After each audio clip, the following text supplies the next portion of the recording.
next shape, you need to make a tight coil. From the tight coil, I'm trying to make a one side pinched petal.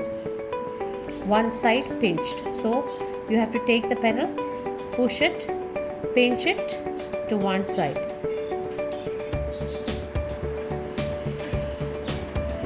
There you have it.